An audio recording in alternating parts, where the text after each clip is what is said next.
قال الله تبارك وتعالى في كلامه المجيد أعوذ بالله من الشيطان الرجيم بسم الله الرحمن الرحيم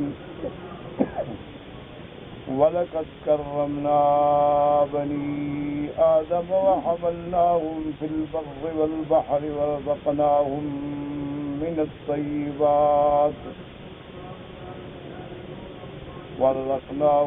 الطَّيِّبَاتِ وَفَضَّلْنَاهُمْ عَلَى كَثِيرٍ مِّمَّنْ خَلَقْنَا تَفْضِيلًا۔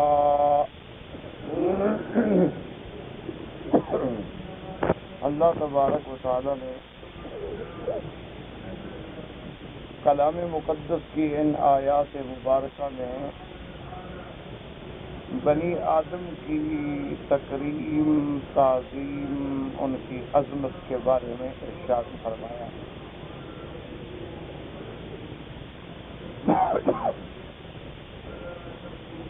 سب سے پہلے ہمیں اس بات میں تفکر اور تدبر کرنا چاہیے کہ ہم پیدا ہونے سے پہلے، یعنی ایک بچہ اپنے والدہ کے بطن میں 9 مہینے تک رہتا ہے۔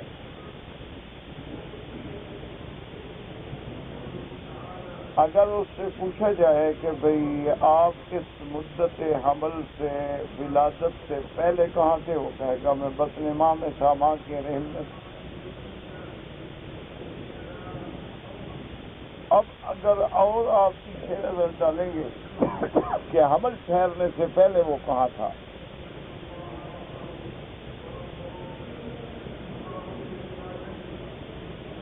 تو آپ کو یہ بات سمجھ آئے گی کہ آپ ایک جرثومات کی شکل میں، ایک نطفے کی شکل میں باپ کے پشت میں اور ماں کے سینے میں تھے،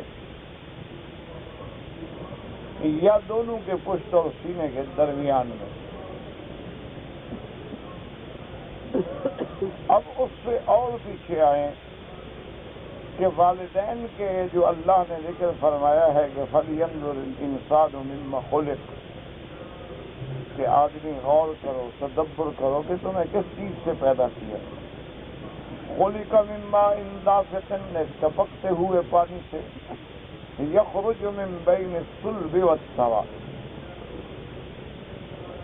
جو پشت اور سینے کے درمیان میں سے گرتا یا نکلتا۔ اب اس سے پیچھے جائیں کہ جب والدین کے ہم اصلاب میں جو نطفہ تھا وہ اس سے پہلے کیا تھا۔ تو اب جب ہم تحقیق میں دوڑیں گے، ہمیں اپنی اصل کو پہچاننا ہے، تو ہمیں یہ معلوم ہوگا کہ نطفہ بننے سے، سپرم بننے سے پہلے خون تھا۔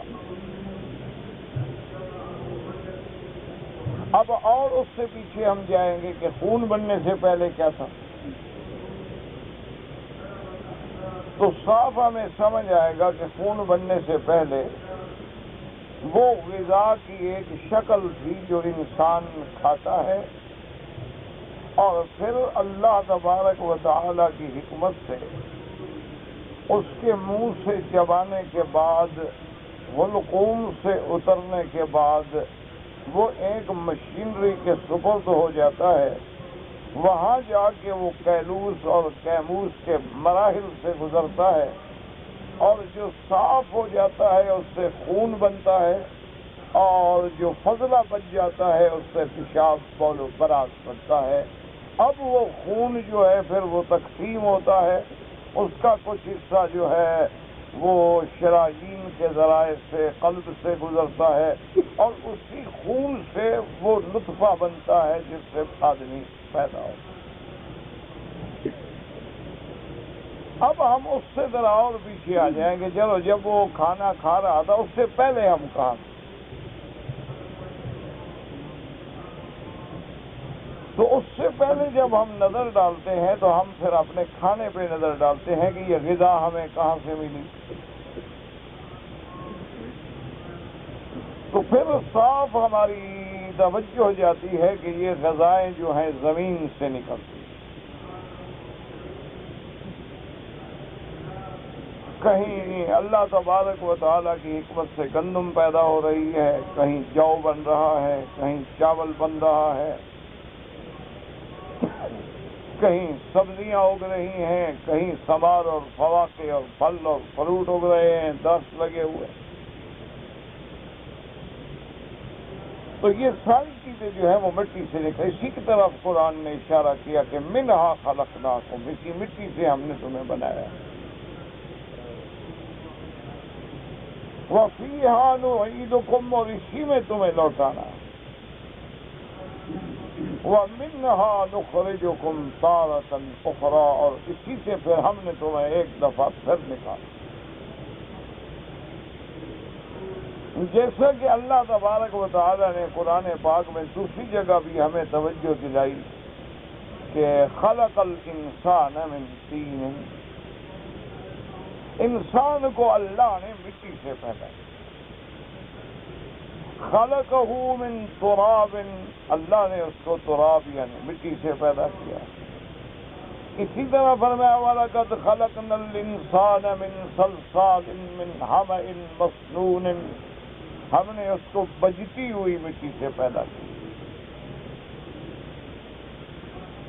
تو یہ سارے احکام ہمیں جب ہم پیچھے جائیں گے جاتے جاتے جاتے کہاں پہنچیں گے؟ سیدنا آدم علیہ السلام. سیدنا آدم علیہ السلام کو اللہ تبارک و تعالی نے جیسا کہ ارشاد فرمایا ہے کہ مٹی سے پیدا کیا. لیکن یہ معنی نہیں کہ صرف مٹی تھی، اس میں اور بھی اربع عناصر تھے. ہوا کا دخل تھا، پانی کا دخل تھا، مٹی گوندی گئی، پھر مٹی خشک ہوئی، پھر مٹی بجنے لگی. تو ان سارے مراحل سے گزرنے سے پہلے غور کرو کہ جب آدم کو اللہ نے پیدا ہی نہیں کیا تھا تو پھر کہاں تھے ہم آپ؟ اسی پر قرآن ہمیں توجہ دلاتا ہے کہ هل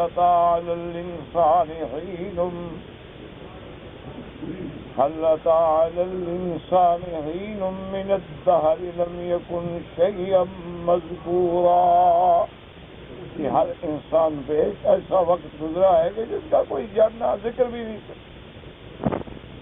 پتہ بھی نہیں تھا کہ آپ کہاں ہیں. اب اللہ تبارک و تعالی نے سیدنا آدم علیہ السلام کو پیدا کرنے کے بعد اللہ تبارک و تعالی نے ان کو جبکہ وہ سو رہے تھے قدرت الہیہ نے ایک عجیب آپریشن کیا. آج پوری دنیا کی سائنس جو کلوننگ پہ لگی ہوئی ہے نا، وہ اگر اسلام کا مطالعہ کرتے، وہ اگر سنجیدگی کے ساتھ اللہ کے قرآن میں تدبر کرتے تو انہیں پتہ چل جاتا کہ اللہ تبارک و تعالی نے تو ان سارے مسائل کا ذکر جو ہے قرآن میں کر دیا.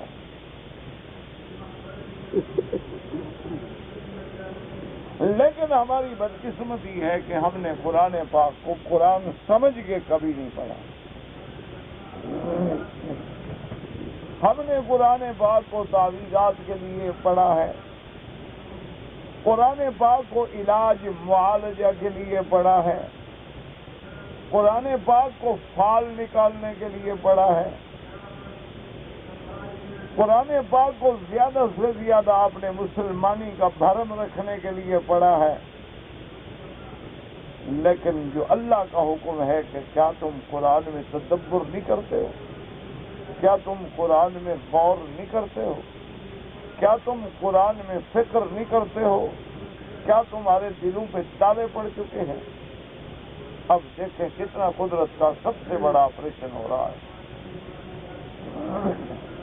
آج بھی آپ نے دنیا میں دیکھا نا کہ بڑے سے بڑا آپریشن ہو تو مریض کو سلا دیا جاتا ہے، اینستھیسیا کے ڈاکٹر جو ہیں وہ بے ہوش کر دیتے.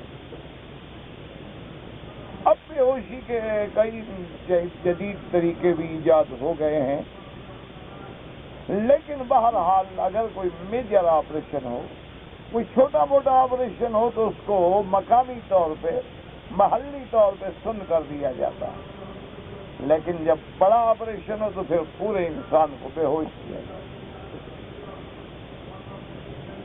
اب ذرا اس غور کریں کہ اللہ پاک نے کیسے آدم علیہ السلام کو سلا دیا، گویا بے ہوش ہو گئے۔ نیند بھی تو بے ہوشی ہے۔ جب آدم علیہ السلام کو سلا دیا تو اب آدم علیہ السلام کا آپریشن ہوا اور ان کی بائیں پسلی سے بی بی حوا کو نکال لیا گیا۔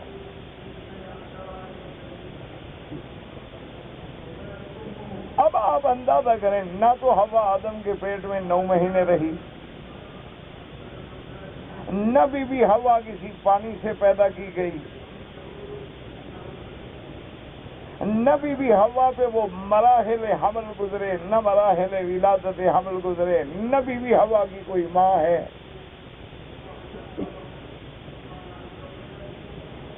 نظام قدرت پہ دیکھیں، غور کریں۔ بدقسمتی کی بات یہ ہے، جو بڑے افسوس سے، دکھ سے کہنی پڑتی ہے، کہ ان معاملات پہ اب غور کون کر رہا ہے؟ جو دشمن اسلام، جو اس وارثان اسلام ہیں، وارثان علوم قرآن ہیں، وہ اپنے اپنے جھگڑوں میں پڑ گئے ہیں، لڑائیوں میں پڑ گئے ہیں، اور حضور کی امت کو لڑا رہے ہیں کہ بھئی آپ نے کیا کرنا ہے اور کیا نہیں کرنا ہے، اور آپ نے کھڑا کیسے ہونا ہے، آپ نے ٹانگیں کتنی کھولنی ہیں۔ ہم امت کو اسی میں لڑا۔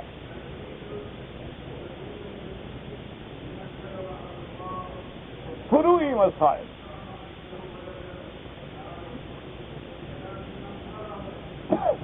اب آپ اندازہ کریں کہ حضرت بی بی حوا کو جب پیدا کیا گیا، اسی لیے میرے محبوب نے، رحمت دو عالم نے، سیدنا محمد مصطفیٰ صلی اللہ علیہ وسلم نے فرمایا کہ اللہ نے چونکہ ایک عورت کو بائیں پسلی سے پیدا کیا ہے، اور پسلی میں چونکہ کچھ ٹیڑھا پن ہوتا ہے، تو عورت میں بھی کچھ نہ کچھ اثر رہتا ہے، لیکن اس ٹیڑھے پن کا معنی توہین نہیں ہوتی۔ اسلام عورت کی توہین نہیں کر رہا۔ آپ دیکھو نا، آپ کے شکمان جو ہوتے ہیں گاڑیوں میں، اگر ٹیڑھے نہ ہوں تو بوجھ کیسے برداشت کریں گے؟ تو ہمیشہ انہیں تھوڑا سا زاویہ رکھا جاتا ہے۔ تو عورت نے بھی تو اتنا بڑا بوجھ برداشت کرنا ہے نا، کہ پھر اس نے ماں بننا ہے، بیوی بننا ہے، اس نے بچوں کی تربیت کرنی ہے، شوہر کو سنبھالنا ہے، اولاد کو سنبھالنا ہے، گھر کو سنبھالنا ہے۔ یہ کوئی معمولی سی بات تو نہیں ہے۔ اور ساتھ اللہ تبارک و تعالی قادر ہیں، اگر وہ چاہتے تو سیدنا آدم کی دائیں پسلی سے بھی نکال لیتے، لیکن بائیں پسلی سے نکالا گیا، کیونکہ وہ دل بھی انسان کا بائیں جانب ہوتا ہے۔ اس لیے خدا کی قدرت ہے کہ مرد اور عورت کا اللہ نے ایک فطری تعلق رکھا، کہ ہر انسان جو ہے وہ فطرتاً عورت کی طرف مائل ہے، ہر عورت جو ہے وہ فطرتاً مرد کی طرف مائل ہے، گزارا ہی نہیں اس کے بغیر۔ نظام زندگی نہیں چل سکتا۔ اسی لیے حضور صلی اللہ علیہ وسلم نے جب اپنی امت کو ترغیب دی کہ بھئی تم شادیاں کرو، نکاح کرو، تزوجوا الودود الولود، محبت کرنے والی جس کی کثرت سے اولاد ہو، ایسی لڑکیوں سے شادی کرو۔ اب ہمیں کیسے پتہ چلے کہ اس کی اولاد ہوگی؟ تو معنی یہ ہوتا ہے کہ اس کے باقی بہنوں کو دیکھو، قبیلے کو دیکھو، خاندان کو دیکھو۔ اب ہمیں کیا پتا ہوگا کہ یہ بیوی آگے گھر میں اچھی محبت سے گزارے گی نہیں گزرے، تو اس کے باقی خاندان پہ نظر ڈالو۔ تو پھل جس درخت کا ہوتا ہے تو پھل کا ذائقہ تو وہی ہوگا جو درخت ہے۔ ہاں یہ ہو سکتا ہے کہ آم کا پھل ہے، 200 دانہ لگا ہے، ایک دانہ گلا ہوا بھی نکلا ہے، ایک دانہ خراب بھی نکلا ہے، ایک دانے میں بیماری بھی لگ جائے، اور آم کے درخت پہ آم ہی ملے گا اور کنو کے درخت پہ کنو ہی ملے گا۔ یہ کبھی نہیں ہو سکتا کہ کیکر سے آپ آم ڈھونڈ لیں۔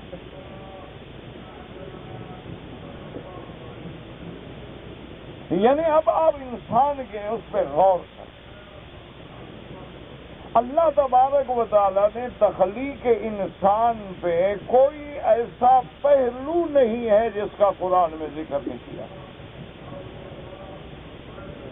اور آپ اچھی طرح جانتے ہیں، الحمدللہ سرزمین مکہ میں رہتے ہیں، مہبت الوحی میں رہتے ہیں، جہاں سب سے پہلے جبریل آئے، اللہ کا قرآن اترا۔ پہلا سبق کیا تھا؟ اقرأ بسم ربک الذی خلق، خلق الانسان من علق۔ آپ کے تو پہلے سبق میں تخلیق انسان کا ذکر ہے، آپ بھول گئے اور دشمن لگا ہوا۔ اب کے مثلا میرے جیسے جو مولوی ہے وہ یہ سمجھتے ہیں نا کہ جی علق پہلے نطفہ ہوتا ہے پھر علقہ ہوتا ہے، لیکن اس نے بحث کی نطفہ ہے کیا اور کتنے دنوں کے بعد علقہ بنتا ہے۔ ثم خلقنا النطفة علقة فخلقنا العلقة مضغة فخلقنا المضغة عظاما فكسونا العظام لحما ثم انشأناه خلقا آخر۔ آپ نے تو بس یہی بڑا نا جی نطفہ ہوتا ہے، لیکن دیکھیں کہ ان لوگوں نے اپنے علم سے، اپنے قوت علمیہ سے اس بات بھی تحقیق کی کہ آخر اس نطفے میں کیا ہے کہ اس سے پھر بچہ پیدا ہوتا ہے۔ اچھا پھر یہ سوچنا پڑا کہ بھئی اگر مرد کا نطفہ ہے، اب دیکھو نا آدمی شادی نہیں کرتے، نوجوان ہوتے ہیں، جوانی ہے، قوت ہے، صحت ہے، بیچارے کو احتلام ہو جاتا ہے، تو اس نطفے سے تو کبھی کچھ مکھی بھی پیدا نہیں ہوئی، اور روز اس کو احتلام ہو جاتا ہے، لیکن وہ بندہ تو بندہ، مکھی مچھر بھی پیدا نہیں ہوتا۔ یہ جب دو پانی ملتے ہیں پھر کیوں پیدا ہوتا ہے؟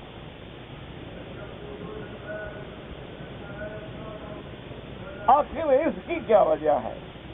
پھر وہ پانی جب آتا ہے اترتا ہے، فَجْعَلْنَاهُ فِي قَرَارٍ مَّكِينٍ، اللہ فرماتے ہیں کہ پھر ہم نے اس کو ایک بڑی محفوظ جگہ پہ رکھا۔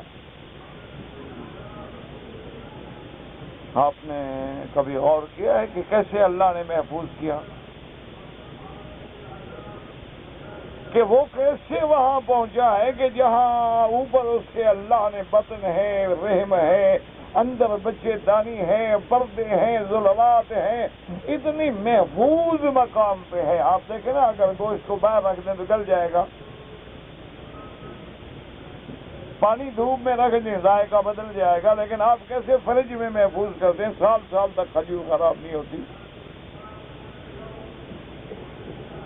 تو اللہ نے اس کو کیسے مقام محفوظ پہ پہنچایا ہے؟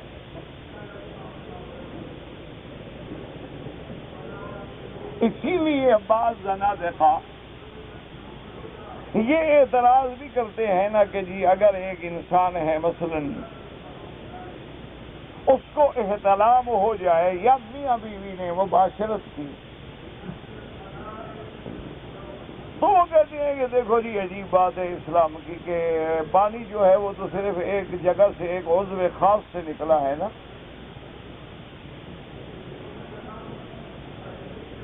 تو کہتے ہیں جناب یہ اسلام جو ہے عجیب مذہب ہے کہ پیشاب کرو، حالانکہ پیشاب تو کبھی کبھی آدھے لیٹر کے قریب بھی ہو جائے گا، اور دن میں پتہ نہیں انسان کتنا لیٹر پیشاب کر جاتا ہے۔ اگر صبح سے شام تک آپ ایک برتن میں بند رکھے دیکھیں کتنا پیشاب آیا ہے، اور نہ آئے تو بیماری ہے، اللہ معاف کرے۔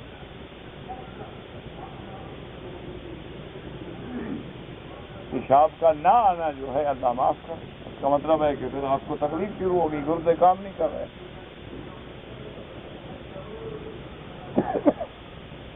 لیکن اتنا پیشاب کرنے کے بعد تو استنجا کر لو، لیکن وہ جب نطفہ جو ہے وہ نکلے تو اب غسل کے بغیر چارہ نہیں۔ اچھا، پاخانے کو تو کسی نے پاک نہیں کہا نا بھئی، انسانی پاخانے کو کوئی کہتا ہے پاک ہے، لیکن منی کے بارے میں اختلاف ہے نا، بعض ائمہ اس کو پاک سمجھتے ہیں، لیکن جو ناپاک جیب پاؤں سے گندگی نکل رہی ہے، بندہ بیٹھا ہے، بدبو ہے، اپنے حمام میں نہیں بیٹھ سکتا، وہ مجلاس چلا رہا ہے اور صفائی کر رہا ہے اور فریشنر مار رہا ہے کہ میرے حمام میں بدبو ہوگی، اس کے لیے استنجا کرو، وضو کر لو، لیکن وہ جب نطفے والا پانی نکلتا ہے نہیں، اب گزارا نہیں، اب غسل کرو جنابت کا۔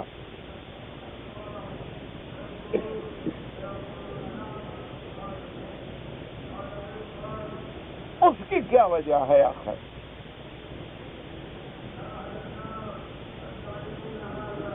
کہ اگر آدمی سے غسلیں اگر اس کو یعنی خروج منی ہے تدفق کے ساتھ، تو اب غسل کے سوا چارہ نہیں۔ اچھا، غسل کا بھی باقاعدہ بدلایا گیا کہ پہلے اپنے ان جگہوں کو دھوئیں، بدن صاف کریں، پھر نماز کی طرح وضو کریں،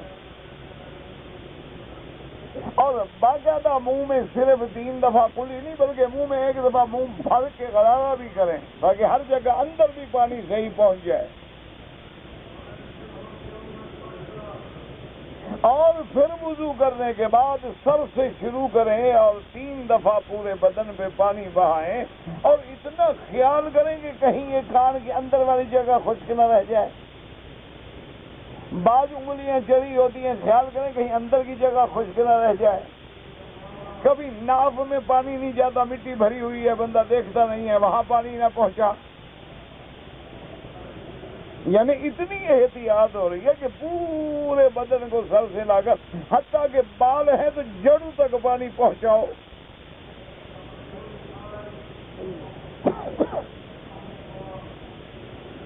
اسی لیے سیدنا علی رضی اللہ تعالیٰ عنہ ارشاد فرمایا کرتے تھے کہ آدیت رأسی، میں اپنے سر کے بالوں کا دشمن بن گیا۔ ساتھیوں نے پوچھا، حضرت کہتے فرمایا بڑے خوبصورت بات ہے، لیکن حضور نے فرمایا کہ تحت کل شعرۃ جنابۃ، ہر بال کے نیچے جنابت ہے، پانی نہ پہنچا تو جنوب نہیں ظاہر ہوگا۔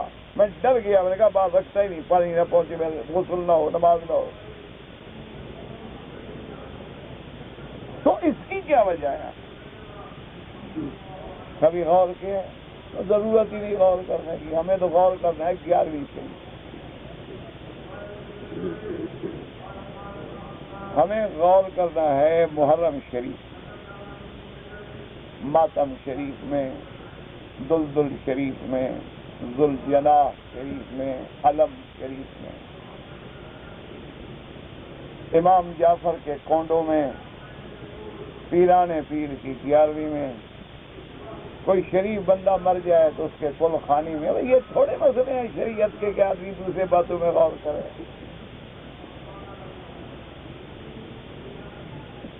ان مسائل سے نکلے تو غور کرے۔ اس نے تو دین کو ایک بازی کے اطفال بنا دیا ہے نا، ایک مجموعہ بنا دیا ہے، کھلونا ڈرامہ بنا دیا ہے کہ 10 دن کالے کپڑے پہن لو، 4 پائیاں الٹی بچھا لو، اہل بیت کے غم کا اظہار کرو، نماز ایک نہ پڑھو، اپنی جان کو چھریاں مار مار کے زخمی کر دو، بس تم سب سے بڑے عاشق جنت کی ٹکٹ مل جائے۔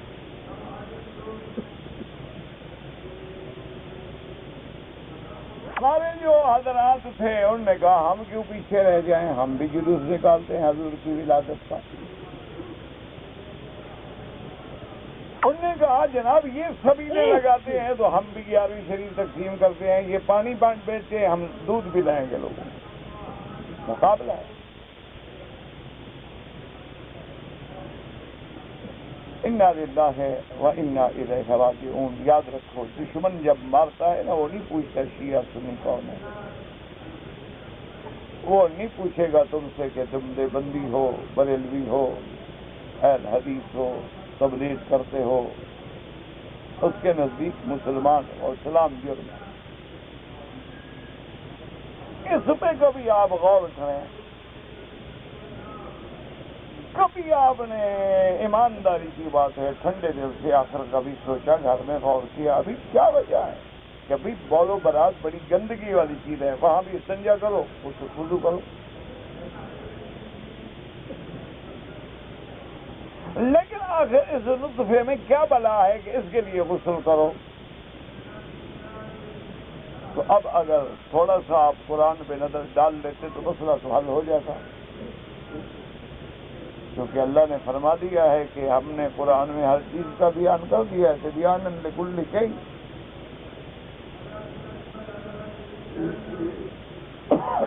اب اسی پہ غور کریں کہ اللہ پاک قرآن میں کیا فرماتا ہے۔ فَلْيَنظُرِ الْإِنسَانُ مِمَّ خُلِقَ خُلِقَ مِن مَّاءٍ دَافِقٍ يخرج من بين الصلب والترائب إنه على رجعه لقادر۔ اب اسی پہ غور کریں، یہ ساری تمہید میں نے کیوں باندھی تھی کہ وہ غذا کھانے کے بعد خون بنا، خون سے نطفہ بنا، نطفہ پھر صلب میں آیا، صلب اور ترائب کے درمیان سے گرا، پھر قرار مکین پہ آیا، پھر نطفہ بنا، تو اب سارے بدن سے گھوم رہا ہے کہ نہیں؟ تو جو چیز سارے بدن سے گھوم کے نکلی ہے اس لیے پاک بھی سارے بدن کو کرنا ضروری ہے۔ اسی لیے آپ دیکھیں کہ پیشاب کرنے کے بعد آپ تھک نہیں جاتے، لیکن میاں بیوی اگر ملیں گے تو دونوں میں کسل مندی اب پڑے ہیں، اٹھنے کی ہمت ہی نہیں ہو رہی، سارا بدن ٹوٹ گیا ہے۔ اچھا اسی طرح دیکھیں آپ کو پیشاب سے پہلے سفید قطرات آتے ہیں یا پیشاب کے بعد جریان ہوتا ہے تو آپ کو کمزوری نہیں معلوم ہوگی، بلکہ قوت کی علامت ہے، طاقت کی، جوانی کی علامت ہے، بوڑھے کو تھوڑے آئیں گے۔ لیکن جب یہ مادہ منویہ نکل جاتا ہے تو عضو بھی ٹوٹ جاتا ہے، اس کی طاقت بھی ختم۔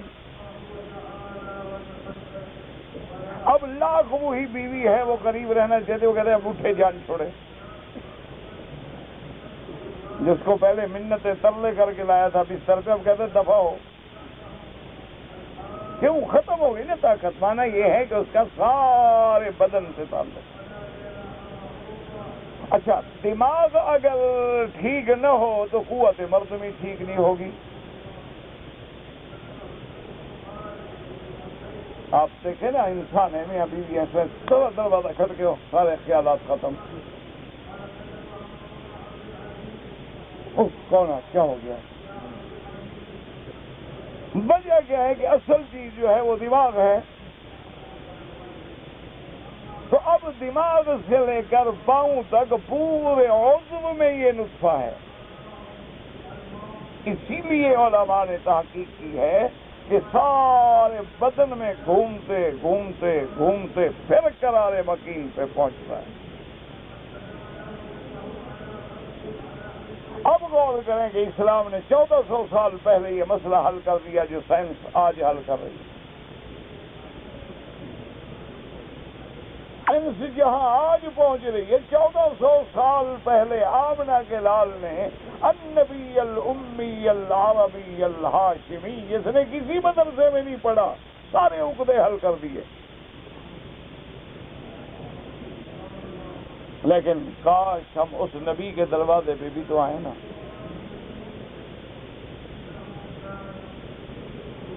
یعنی آپ حیران ہوں گے کہ وید ہیں جو ہندوؤں کے، اسی طرح ان کے کتابیں جو ہیں، آپ حیران ہوں گے کہ اگر آپ ویدوں کا مطالعہ کریں جو آج بھی ہیں، ان میں جو شلوک ہیں ان میں بھی باقاعدہ لکھا ہوا ہے کہ ایک پہاڑی اور سارائی علاقہ ہوگا، وہاں ایک آدمی پیدا ہوگا جس کا نام محمد ہوگا. باقاعدہ ویدوں میں ذکر موجود ہے. اور یہ بھی لکھا ہوا ہے کہ وہ ایک جگہ پھر جائے گا اور ہجرت کرے گا. اور یہ بھی لکھا ہوا ہے کہ اس کے ساتھ اس کے دوست ہوں گے، صحابہ ہوں گے. اور یہ بھی لکھا ہوا ہے کہ وہ جو دین لائے گا وہی سچا دین ہوگا، کامل مکمل ہوگا، اور اسی میں عالم کی نجات ہوگی. تخلیق انسان پہ کتنا غور کیا. اور سارا کرنے کے بعد جب آدمی پیدا ہوتا ہے، اب دنیا میں اللہ نے جو مخلوقات بنائی تھی، ایک تو فرشتے تھے، ایک انسان، ایک جن، باقی تو حیوانات ہیں نا. حیوانات ہیں یا حشرات ہیں یا چرند ہیں، پرند ہیں، اور حیوانات زارہ ہیں، حیوانات نافیہ ہیں. لیکن اللہ تبارک و تعالی نے یاد رکھے کہ انسان کو ایسی تکریم دی ہے، ایسی فضیلت دی ہے، پر دعا کرو کہ ہم انسان بن جائیں. یہ ہے بڑا خطرناک جانور. جب یہ انسانیت سے گر جائے نا تو پھر شیطان بھی اس سے پناہ مانگتا ہے. اور جب یہ ترقی کرنے پہ آتا ہے، جب یہ انسان بنتا ہے، جب یہ صحیح معنی میں ابن آدم بنتا ہے، جب یہ صحیح معنی میں انسانیت کو پا لیتا ہے تو پھر فرشتوں سے بھی اونچا ہو جاتا ہے.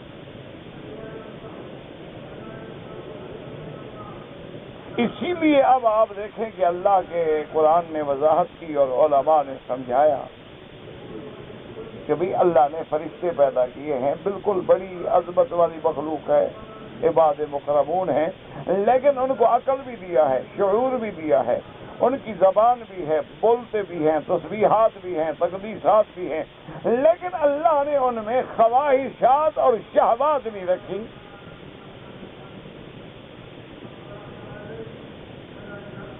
کیا مانا؟ فرشتے کو پانی کی خواہش نہیں ہوتی، بیوی کی خواہش، شہوانیت ہے ہی نہیں. اسی لیے علماء نے فرمایا کہ معصوم تو فرشتہ بھی ہے اور معصوم اللہ کے نبی بھی ہیں، لیکن عصمت انبیاء جو ہے وہ کروڑ درجے فرشتوں کی عصمت سے اونچی ہے. وجہ کیا ہے؟ کہ فرشتہ تو مجبور ہے، وہ تو اس کے اندر خواہش ہی نہیں. اب دیکھیں نا، ایک آدمی نامرد ہو، ہجڑا ہو، خنثی ہو، نامرد ہو، اور وہ کہے کہ جناب ساری رات ایک نوجوان خوبصورت بالکل نو شگفتہ کلی جو تھی وہ میرے بغل میں سوتی رہی، میں نے کچھ نہیں کیا، کر ہی نہیں سکتا. تو اس میں کون سی بڑی بہادری ہے؟ تو اس قابل ہی نہیں نا.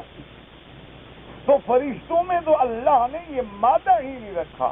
اگر وہ معصوم ہیں تو وہ تو بالکل غیر اختیاری معصوم ہیں، ان کے اختیار میں نہیں، خود بخود معصوم ہے.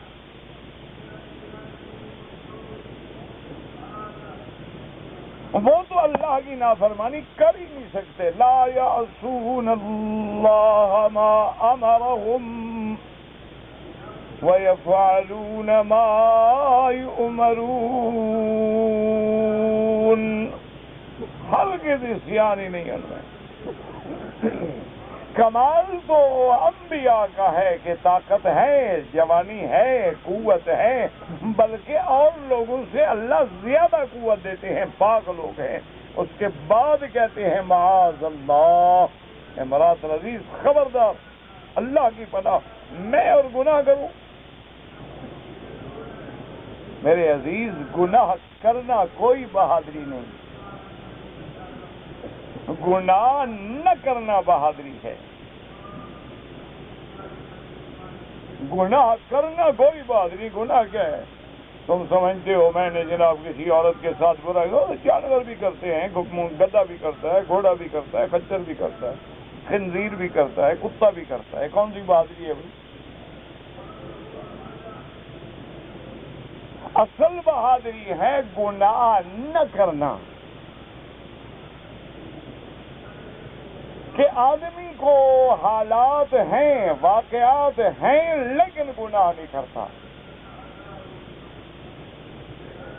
آپ کو اللہ نے موقع دیا ہے، طاقت ہے، دیکھنے والا کوئی نہیں، لیکن پھر آپ چوری نہیں کرتے۔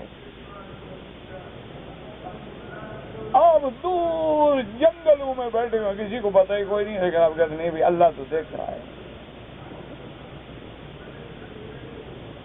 تو اللہ تو جانتے ہیں ہمیں کیوں گناہ۔ آپ کو کوئی دیکھنے والا نہیں ہے اور سامنے آئی نظر چھپ گئی، غیر محرم عورت نے بات کی، آپ نے فوراً کہہ دیا ہاں بیٹی بتلاؤ کیا بات ہے، تاکہ اپنے نفس شیطان کو باندھ دیا بیٹی کہہ کے۔ کمال تو اس کے اندر ہے، اسی لیے علماء نے لکھا کہ ملائکہ تو افضل ہیں، لیکن خواہشات و شہوانیت نہیں ہے، اور جنوں میں خواہشات بھی ہیں، شہوانیات بھی ہیں، لیکن وہ عقل تام نہیں ہے جو اللہ نے انسان کو دی ہے۔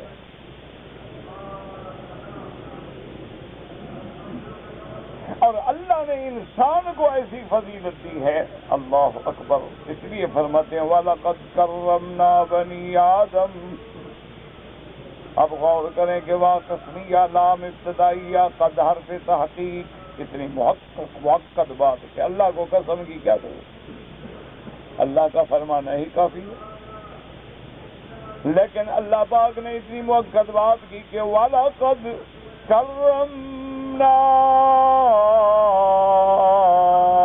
بنی آدم،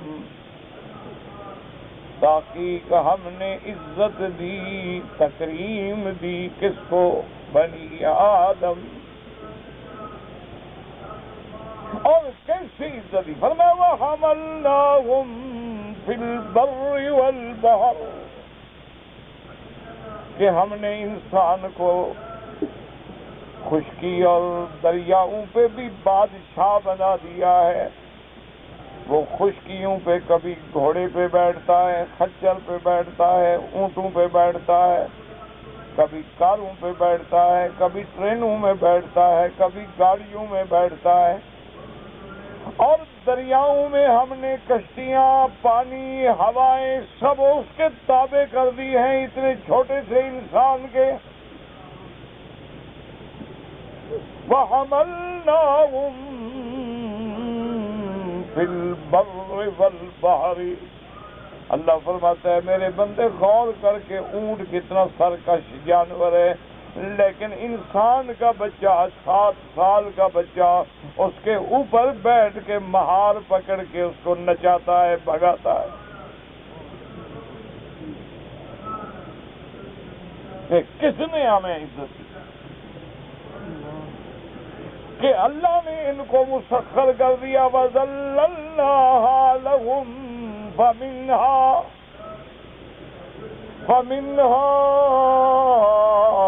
رَكُوبُهُمْ وَمِنْهَا يَأْكُلُونَ۔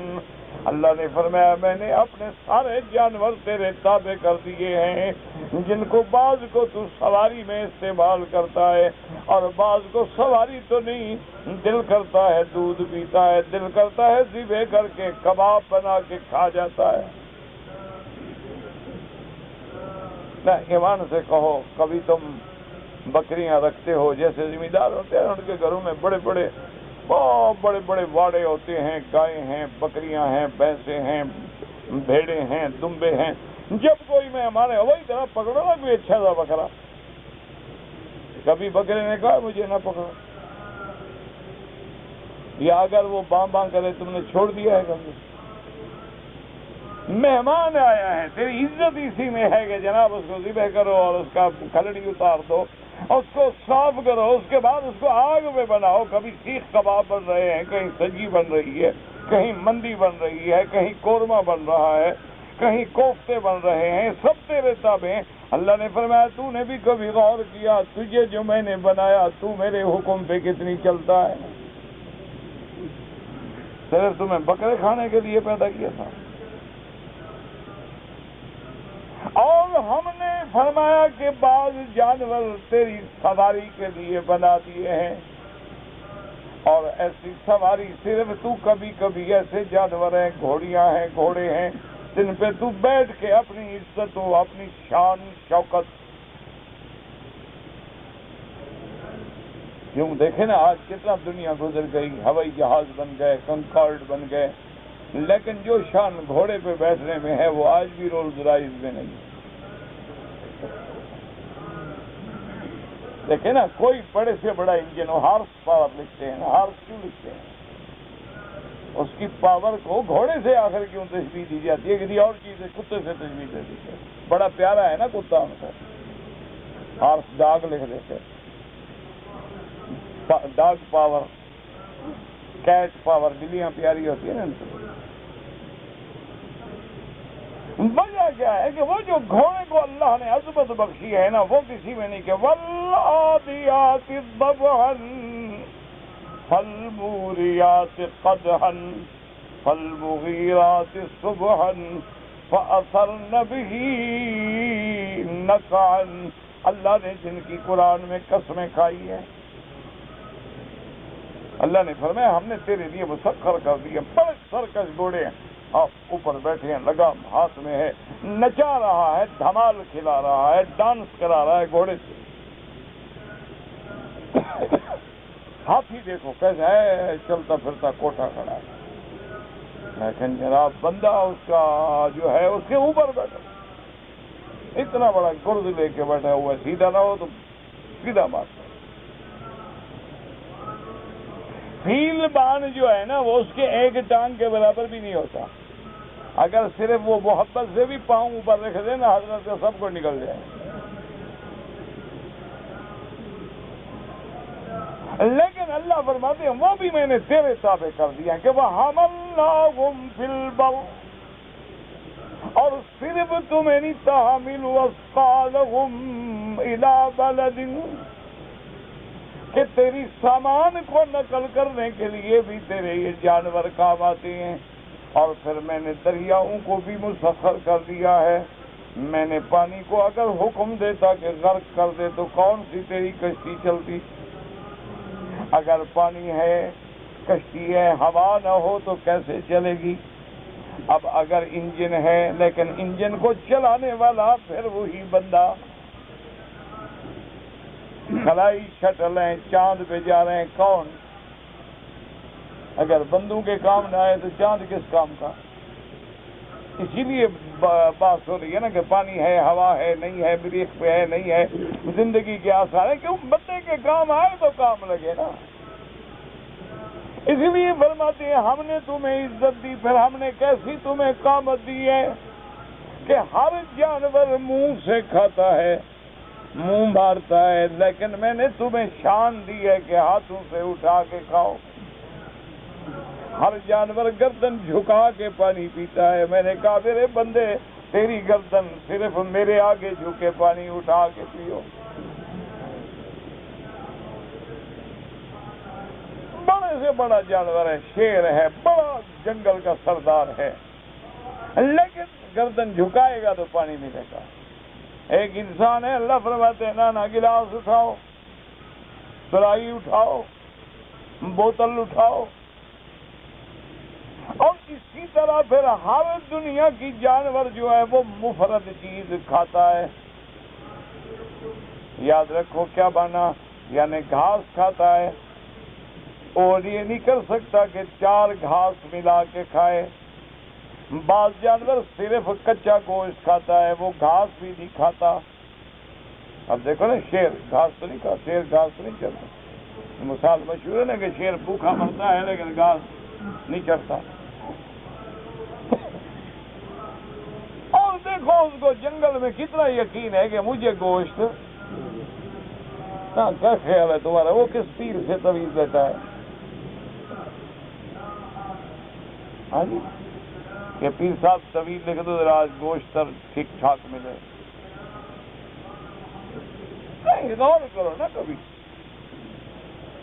تصور کرو، تدبر کرو۔ اچھا، ایک دیکھیں ہیں آپ نے، پرندے ہیں بیٹھے ہوئے ہیں دریا کے کنارے پہ، مچھلی کے سوا کچھ نہیں کھاتے، بس انتظار میں بیٹھے، جو چھوٹی مچھلی آئی اور اسے پکڑا۔ وہ جناب کس سے جا کے تویز اور گنڈے لیتا ہے کہ جناب آج مجھے مچھلی مل جائے،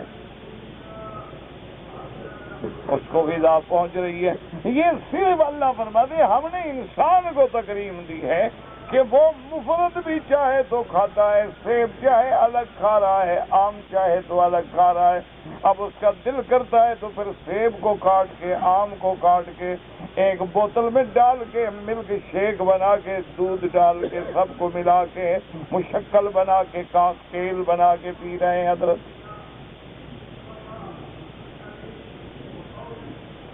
دل کرتا ہے تو گوشت کو کچا آگ پہ بھون کے کھا لیتا ہے، نہ مرچ ہے نہ نمک ہے، لیکن دل کرتا ہے، کہتا ہے نہیں، اس کے اندر فلاں مسالہ ڈالو، فلاں مسالہ ڈالو، فلاں مسالہ ڈالو، اس میں چاول ڈالو تو بریانی بن جائے گی، اس میں سبزی ڈالو تو سبزی گوشت بن جائے گا، چنا ڈالو تو چنا گوشت بن جائے گا۔ کبھی اس کو چائنیز کی شکل دیتا ہے، کبھی اس کو پیزے کی شکل دیتا ہے، کبھی اس کو برگر کی شکل دیتا ہے، کبھی اس کو روٹی بنا کے کھاتا ہے، کبھی اس کو ناشتہ الگ ہے، کھانا الگ ہے، رات کے کھانے الگ ہیں۔ یہ سارے مرکبات کا علم اللہ فرماتے ہیں میں نے صرف بندے کو دیا ہے۔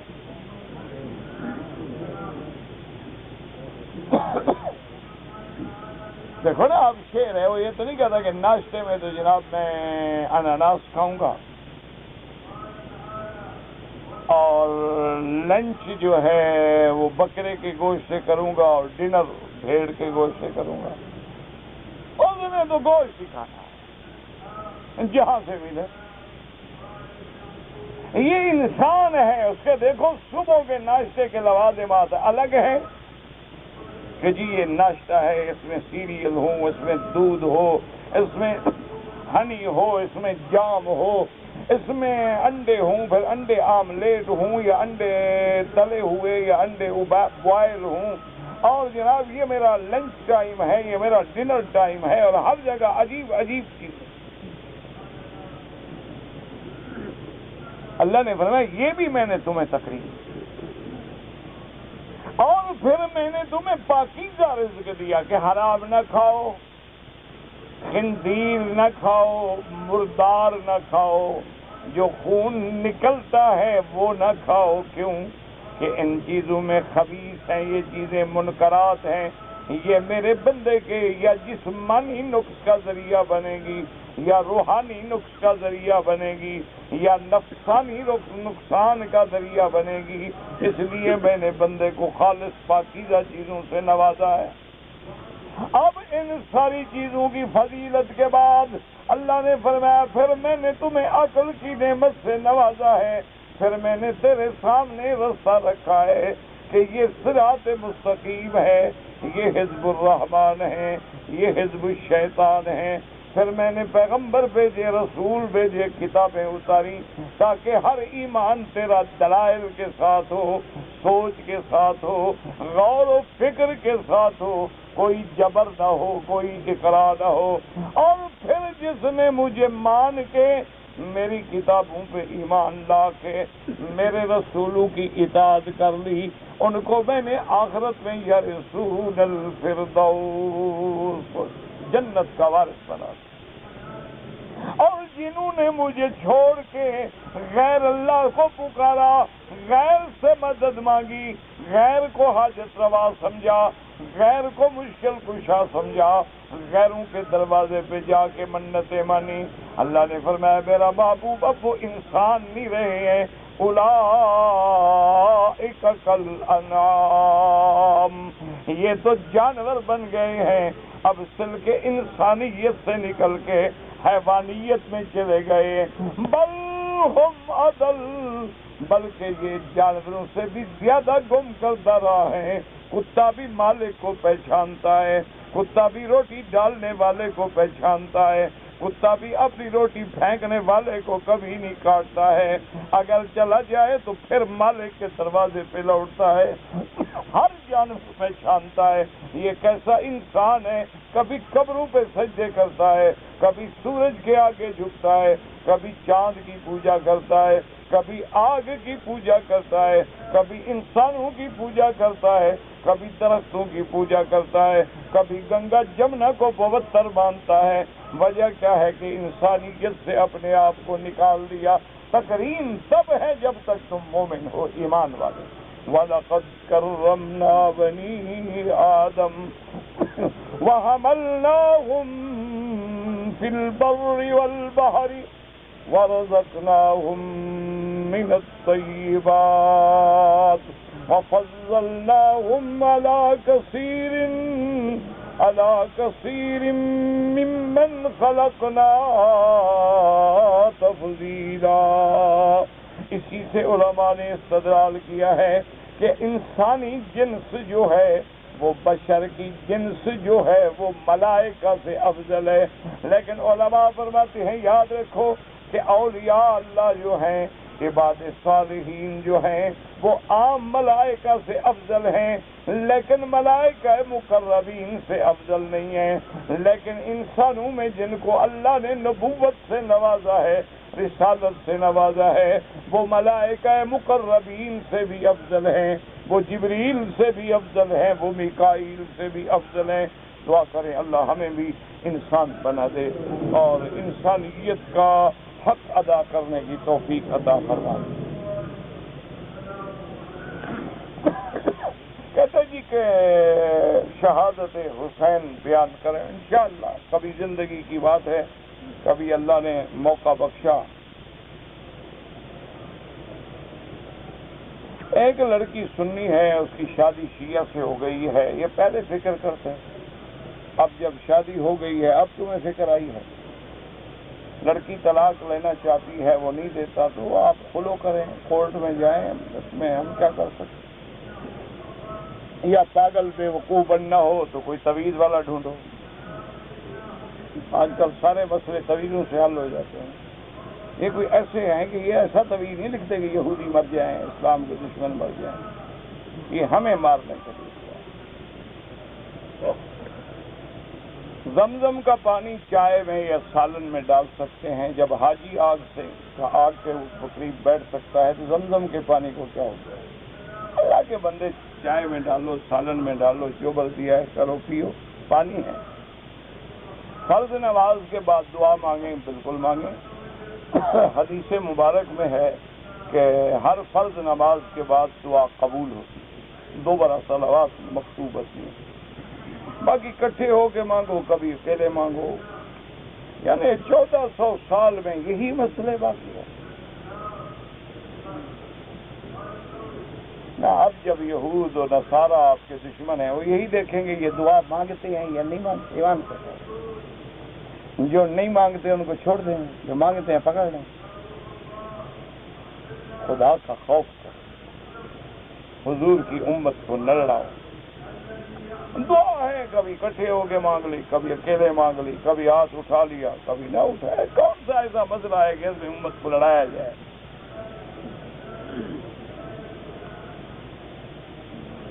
فجر کی سنتیں اگر رہ جائیں، نماز کے فوراً بعد بھی پڑھ سکتے ہو اور سورج نکلنے کے بعد بھی پڑھ سکتے ہو۔ کیسے حالات ہوں آپ کو پتا ہے، میں ڈیوٹی چلا جاؤں گا، میں دفتر چلا جاؤں گا، پھر یاد نہیں رہے گا، موقع نہیں ملے گا، فوراً پڑھ لو۔ آپ کو پتا ہے یار میں حرم شریف میں بیٹھا ہوں، ابھی طواف کروں گا، اشراق پڑھ کے جاؤں گا، آرام سے بعد میں پڑھ لو۔ ہاں، یہ تو اللہ نے ہمارے لیے سہولت بنائی ہے، تم نے عذاب بنا دیا امت۔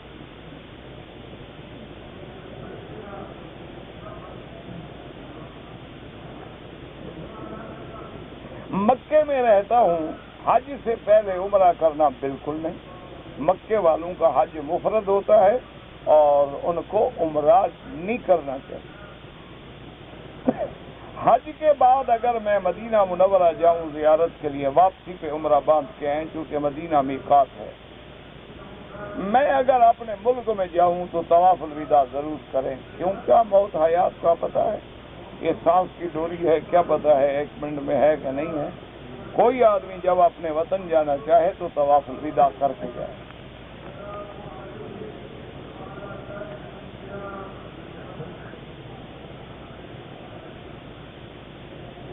بہرحال آپ نے 5-6 مہینے مکے میں رہے، حج سے پہلے آپ نے عمرہ کیا، آپ کا حج تمتع تھا، آپ نے تمتع کی بکری بھی دے دی، ٹھیک ہو گیا. بس اب وہم میں نہ پڑو، اللہ قبول کرے.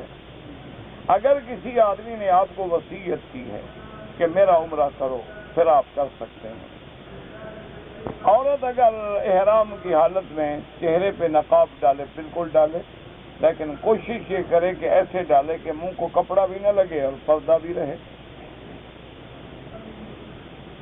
آپ نے ایک درس میں کہا تھا حضرت خضر کے متعلق کہ موسیٰ علیہ السلام کے دور میں تھے. میرا بھائی جو کتاب آپ نے لکھی ہے نا فرید الدین عطار کی، کوئی حدیث کی کتاب نہیں، یا تو صوفیوں کی کتاب ہے. اور کلام صوفیہ در شریعت حجت نیز، صوفیوں کی باتیں جو ہیں وہ شریعت میں حجت نہیں ہوتی. حجت ہوتی ہے اللہ کا قرآن اور اللہ کی کتاب حدیث رسول پاک. ایک کتاب ہے جن کا تعلق رائے، اصفہان، مشہد، نیشاپور 250 ہجری سے 500 ہجری کے درمیان گزرے ہیں. ان کے ہاتھوں بے شمار مسلمان ہوئے. اچھا ہوا، میں کیا کروں گا، پڑھو تاریخی باتیں، اللہ عالم. حجر اسود کو جب جنت سے لایا گیا تھا سفید تھا. ہاں کتابوں میں ذکر ہے کہ سفید تھا اور گناہوں نے اس کو سیاہ کر دیا. اگر ایک عورت نے طواف کر لیا، صفا مروہ دوڑ رہی تھی کہ آخری چکر میں حیض آ گیا، کوئی بات نہیں، وہ پورا کر لے چکر، اس میں کوئی گناہ نہیں، اس کا عمرہ ہو گیا. کافر آدمی کا نابالغ بچہ مر جائے تو وہ جہنم میں جائے گا یا جنت میں؟ تم اپنا فکر کرو، تمہیں ان کا کیوں فکر ہے؟ پھر کہتے ہیں وکیل صاحب ناراض ہو جاتے. میرا بھائی سوال یہ ہے کہ ان سوالات کا ہم سے کیا تعلق؟ یہ معاملات جو ہیں یاد رکھو، علماء فرماتے ہیں اختلاف ہے. بعض کہتے ہیں کہ وہ جنت میں جائیں، بعض کہتے ہیں وہ جہنم میں بھی نہیں ہوں گے، جنت میں بھی نہیں ہوں گے، بلکہ اعراف میں ہوں گے. علمی مسئلے ہیں، تمہیں اس کا کیا فکر ہے؟ تم اپنا فکر کرو، اپنی اولادوں کا فکر کرو. تمہیں کافروں کا بڑا فکر ہو گیا.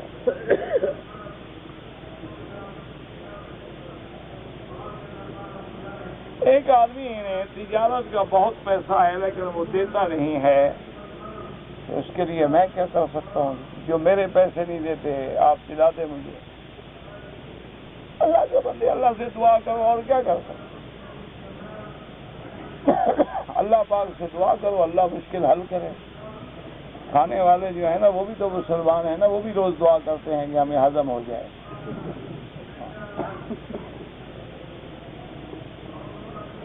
بس ہاتھ اٹھا کے دعا نہ مانگو. کسی نے آپ کو پکڑا ہے؟ میں نے آپ کو کبھی کہا مانگو؟ نہ مانگو. اللہ آپ کو دعا سے محروم کرے لاکھ دفعہ کرے. ہم تو سمجھتے ہیں کہ دعا کے بغیر کچھ ہے ہی نہیں. الدعاء مخ العبادت، دعا ہی تو اجرت ہوتی ہے عامل کی، کہ جب مزدوری کر لیتا ہے تو خیرات مانگتا ہے، سب کچھ دیتے ہیں. اور اللہ فرماتے ہیں کہ بندہ جب ہاتھ اٹھاتا ہے میری رحمت کو حیا آتی ہے کہ خالی بھیج دوں. تم نہیں مانگتے ہو، نہ مانگو، ہمیں کیا تکلیف ہے؟ میں مکہ شریف میں رہتا ہوں، مکہ شریف میں رہتے ہو مگر مدینہ منورہ جاؤ یا اپنے ملک جاؤ، واپسی پہ احرام باندھنا ضروری ہے. ان کا کیا خیال ہے کہ مکے میں رہنے میں شریعت معاف ہو جاتی اور زیادہ پابندی ہو گئی تم پر؟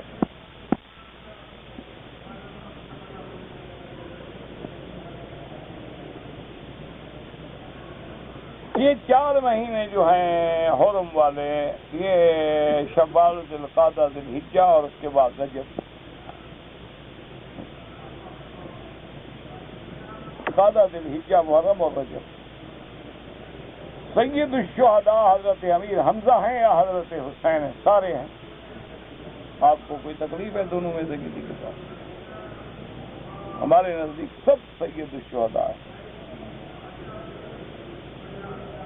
آپ قرآن پاک کی تلاوت زیادہ کیا کریں، دعا کرو میری طبیعت خراب ہے، میں بیماری سے درد دے رہا ہوں، دعا کرتے نہیں آپ؟ میں نے آپ سے ہمیشہ یہی کہا ہے کہ مجھے آپ سے کچھ نہیں چاہیے بس سوائے دعا کے۔ دعا کیا کریں بس، اللہ ہمت، صحت، عافیت، قوت دے اور اپنے دین کا کام لے۔ اپنے وطن کے لیے دوسرے وطن کے مسلمان کو، فوجیوں کو مار سکتے ہیں، کیوں مار سکتے ہیں؟ کوئی وجہ بتاؤ نا، وجہ کیا ہے؟ ایسے تو نہیں جو لکھ دو آپ۔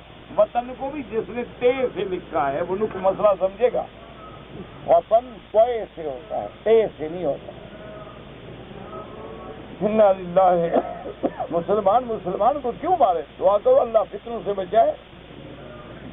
مغرب کی نماز کے بعد جو ہے 6 رکعت جو لوگ نفل پڑھتے ہیں، 600 رکعت پڑھو، تمہیں تکلیف کیا ہے آخر؟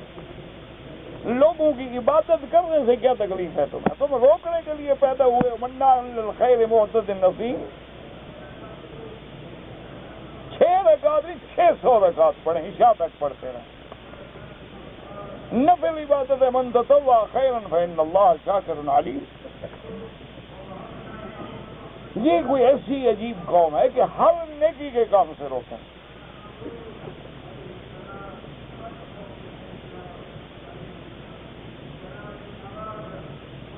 میں نے حرم شریف میں کھڑا ہو کے دوسری شادی کرنے کی قسم اٹھائی کہ کروں گا، نہیں کر سکا تو کر لو، کسی نے روکا ہے آپ؟ اب اس کا کیا علاج ہے مجھے بتاؤ؟ بہرحال جناب اگر نہیں کرنی ہے تو کفارہ دے دو، 10 مسکینوں کو کھانا کھلا دو۔